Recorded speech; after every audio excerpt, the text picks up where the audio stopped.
Happy St. Patrick's Day, and welcome to Balderdash Academy. Tonight we have playwright, actor, director DC Cathro. Plus, we learn a special technique that a person used to pick their winning lottery numbers, walking away with $4 million.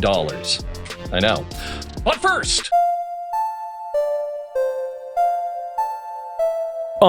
Balderdash Academy, competitive comedy. Good for your health like a yearly colonoscopy. Bring a flask, don't forget your hall pass. If you need a laugh, let me introduce the school staff. Marie Stewart Harmon teaches home economics. See her after class for some home brewed tonics. Sex with me is like Nate Green, cause finishing on top is his normal routine. Coach Steve brings the show sports knowledge, but he's bad at portmanteaus cause he didn't go to college. Paulie McGill spits words like an Uzi. She wins every game but can't name a single movie. They call him Randy Hunt, the theater guru. He'll always almost win like deja vu do.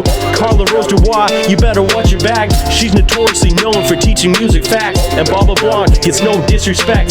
Don't talk back, cause he's technically correct. Yes, let's go. Balderdash Academy, baby. Alright, sit down, class is starting.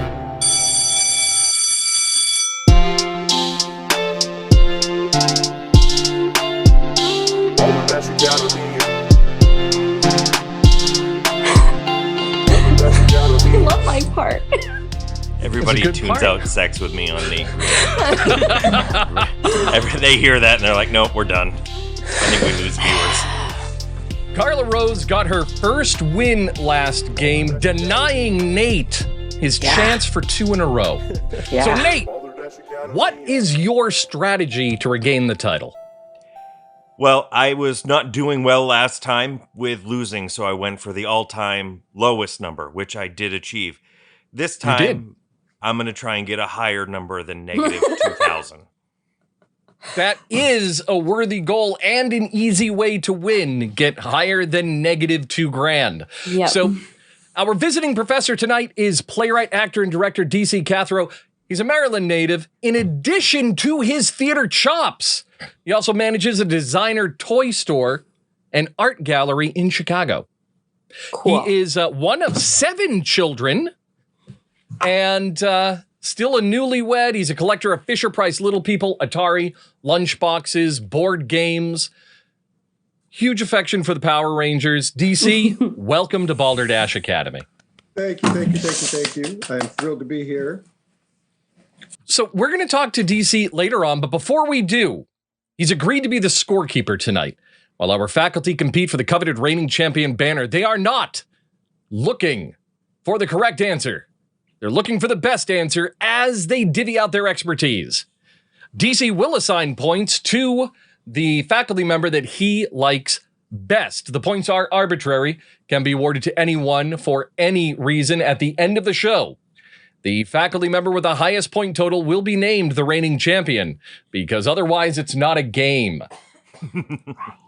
Speaking of which, our first game tonight is called Give Me the Details. I will reveal a weird news story, and each of our faculty members will fill us in with what they know about the story. I have been assured by my faculty that they are all experts, and whatever they say is correct when it comes to this story.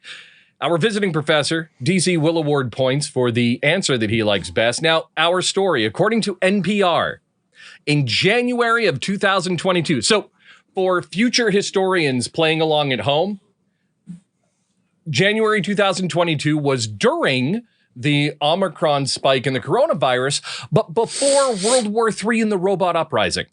So, you just put it in context.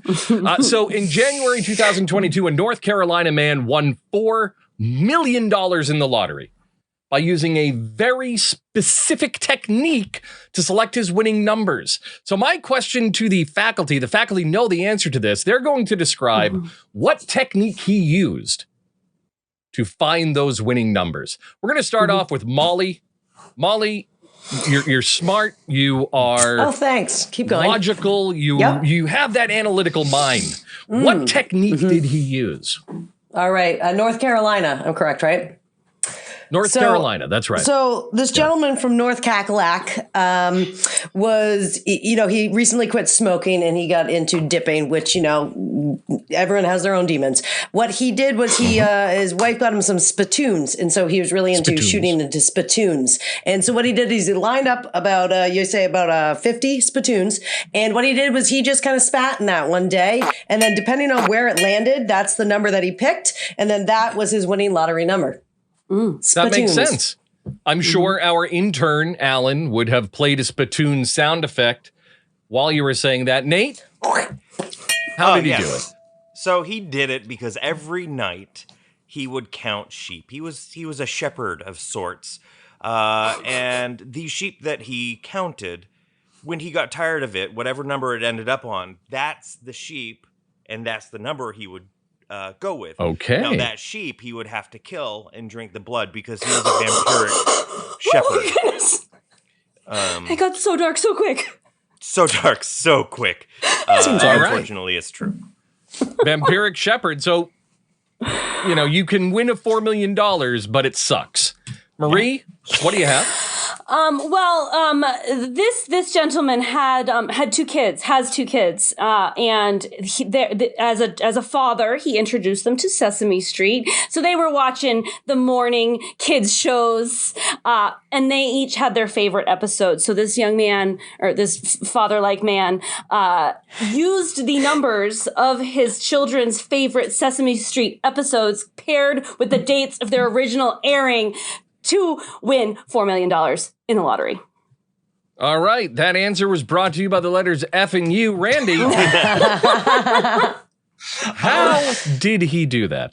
Yeah, North Carolina, of course, is along the eastern seaboard. And I believe the method that he used, he went to the beach one day because, he was right on the water. And he pre-identified 6 or 7 nooks and crannies in his body, like his belly button, his armpit, whatever, right? Okay. And then he counted the number of grains of sand that were in those nooks and crannies and then lined them up, and those were his numbers. That seems not time efficient. That seems like a very low amount of sand. He was very clean. Very clean. So, DC, we have Molly with, he used spittoons. We have Nate. He was a vampiric shepherd who counted sheep. We have Marie using the Sesame Street episodes and air dates. And we have Randy by counting the grains of sands in his various nooks and crannies. You said it, I just wrote it down. DC, how would you like to score? This is really intriguing. Okay, well, first off, Molly, you get 5 points for using Cackalack. Yes. Just because that made me laugh. You know what? I love a twist. I think I'm going to have to go with Nate for 37 points. Wow. 37. Heck yeah. Nice. That's definitely better than negative 2,000. That's a lot better than negative 2,000. Still early. Okay. So you at home, what do you think the answer is? Let us know, and then check back after 4 questions to find out. We're going to wait until we tell you the answer because clickbait. So, DC, thank you for coming on the show. Yes. Thank you for having me. I'm super thrilled to be here. Like I said, I got dressed up for the occasion. I love it. I love the jacket. But you have a number of jackets like that. That's not your only one, right? No. I tend to accumulate various things to wear for occasions. A jacket collector as well as toy collector. Not that many, but more than 5, less than 10 for Valentine's Day. Perfectly understandable. Speaking of collections, you are a child at heart, right? You manage a toy store. You collect a number of toys, lunchboxes, board games, basically objects of play, right? So what I wanted to ask you is, what attracts you to your collection?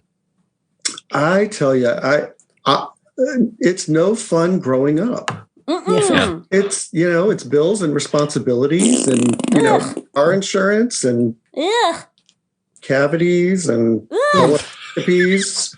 I have to schedule a colonoscopy. I would much rather play a board game than schedule a colonoscopy. Yeah. Just saying. Yeah. It's like my death grip on my childhood. So the Fisher Price Little People for like when I was little. Yeah. And then I've got like the lunch boxes for the beginning of like elementary school. I've got the action figures and comic books for, middle school, junior high, which we called it back in my day. And it's pretty much just various phases of young DC. And are your toys only display only, or do you actually like play the board games and you'll take out the little people? Yeah, we play all the time. Nice. Yeah, totally. Now, I have something I haven't played yet. Like geek out for a second here. I just got a Gem and the Holograms board game. It's that pink box right there that's never been played. So I'm torn. Do I punch out the pieces and actually play it, or do I keep it because it's so beautiful? Play it. That's why I have a hard time collecting toys in particular, because a toy, to me, the joy, the nostalgia that I got from playing with them when I was a kid was the interaction. Yeah. The imagination that it spawned while I was playing with them. Now, I have my vintage in box, but I always seemed kind of dirty for keeping them that way, I've got more out of the box than I do in the box. Yeah. Speaking of Gem and the Holograms, I'm going to throw in a bonus question for our faculty. What was Gem and the Holograms' original name? What was Gem's original name? Susie and the Toucans. Susie and the Toucans. So we're going to go with Susie and the Toucans from Molly. All right, Nate, what do you have? I have white powder on a mirror. Oh! White powder on the mirror, which is understandable why they couldn't do that. Yeah. Yeah. It was Fun Dip, though, because it was aimed at kids. Randy, what do you have? Holly and the Gemograms. Holly and the Gemograms. And Marie? Gaming experience masterpiece with too much of a mouthful. Gem. With too much of a mouthful. All right. DC, we have, what was the original name of Gem from Gem and the Holograms? We have Molly with Susie and the Toucans, Nate with white powder, Randy with Holly and the Gemograms, and Marie with gaming experience masterpiece, too much of a mouthful. How would you like to score? Okay, Randy, you can have 8 points because that was vaguely amusing. However, Molly, you get 42 points because Toucans is also a dirty joke. There you go. I get it. Like, so now the answer comes from just this is unprepared, so I didn't know I was asking that question. I happen to have a lot of information in my head, and there's times when I can't get rid of it. This is one of those times. So Gem and the Holograms was originally named M, and they had to change it because they were worried about a lawsuit from MTV. Oh, or people didn't know if it was M like E-M, or if it was M like the letter M. Big old letter M. Too much confusion. M and so, speaking of random questions, there was also a singer named M who sang the song Pop Music. Oh. Yeah. Another conundrum in the name. So there you go. My head like I know that as true. Yeah. Well done. So how about this for a segue? Speaking of truth, join us when we return for 4 questions and the answer to Give Me the Details right here on Balderdash Academy. Remember to like and subscribe to the video. Also remember that we have options available if you'd like to support the show directly. You can show your school pride by picking up merch from our store. And we are now booking live shows, whether it's this improv head-to-head or our new on-the-air radio comedy theater. Details for everything can be found in the link in the description or at balderdashacademy.com. Good night. Thanks for watching, and go Dashers! Go Dashers!